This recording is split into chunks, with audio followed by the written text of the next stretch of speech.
What's going on, everybody? It's EricRayweather back here helping you take your game to the next level. And today I am back on the defensive side of the ball with another great blitz for you guys. Something with good coverage and something that's going to help you get more interceptions as well. Now, make sure to stick around for the whole video so that you can see just the little adjustments at the end that's going to help you get those interceptions. Now, if this is your first time viewing the channel, hit that subscribe button below. I drop the best Madden tips on YouTube, so if you don't want to miss out on anything, the best thing you can do is be subscribed. Now, for today, I'm in the dime normal formation, and the blitz I want to look at is the Cat Blitz 3. We can run this from the left or the right.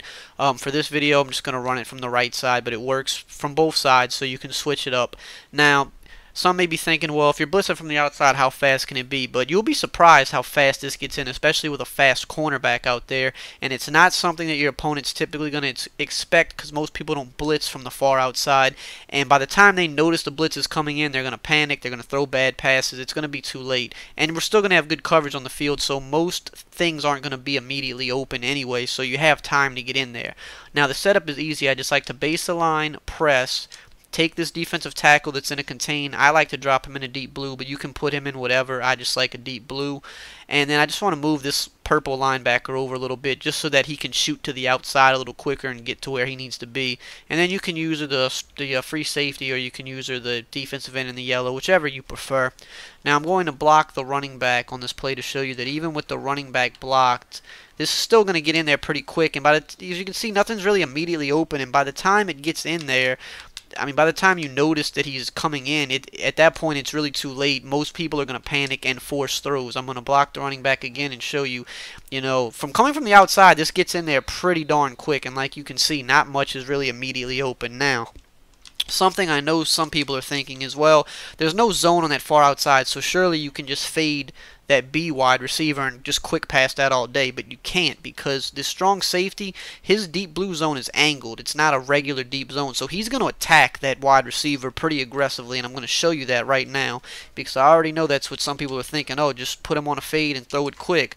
That's not going to work. As you can see, look how he attacks that and plays defense. And I'm going to throw that one more time, too, to show you, because a lot of times, he didn't get the pick there, but a lot of times he will jump that for a pick. But nonetheless, he's going to defend it. And that's something, if you run this a few times on your opponents, they're going to be like, oh, I'm just going to quick pass this fade here. And as you can see there, we get the pick. It's not going to happen. It's just an absolutely easy way to get picks because he's going to jump that route. Now, another thing you want to take note of is the running back. If the running back's on the same side as the blitz, something I like to do pretty often is I take the purple zone and I drop him in a hard flat.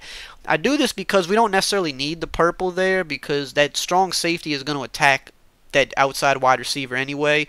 Sometimes I'm going to still leave the purple there a lot of times, but what I want to do is I want to bait my opponent into throwing that flat. So the first couple times, or maybe even 3 times that I run this play, I might leave him in his purple. I might let the opponent dump it off to the flats. This is how you get stops in Madden. You give something to your opponent a few times, and then you take it away when they least expect it. So, a good player is going to hit the flats. They're going to be like, okay, they're blitzing from the outside, let me hit the flats a couple times. And then you put your guy in a hard flat, and then they go to hit the flats again, and now your guy is going to jump that route. He's going to either get a pick, or he's going to meet him right at the line of scrimmage, and he's not going to gain any yards. You can get a lot of pick sixes that way by baiting your opponent. You give them the flats a few times, and then when they least expect it, you take the flats away. So something to keep in mind with this play is watch where the running back is. If he is on that same side, feel free to drop this guy in a hard flat. You don't have to do it every time, but definitely mix that in.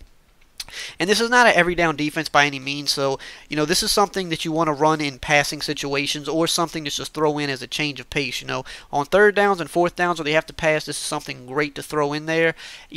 Otherwise, just throw it in as a change of pace just to try to catch them off guard, because they're not going to expect it. So these are the type of defenses that you can throw in at your opponent to get those interceptions, to get those stops, because they're not expecting a blitz from the outside, and it's going to give them a different look than they're used to seeing. So definitely add this into your game plan and get yourself some more stops and some more interceptions this year. So if you enjoyed this video, drop a like, comment, subscribe, and I will see you guys next time.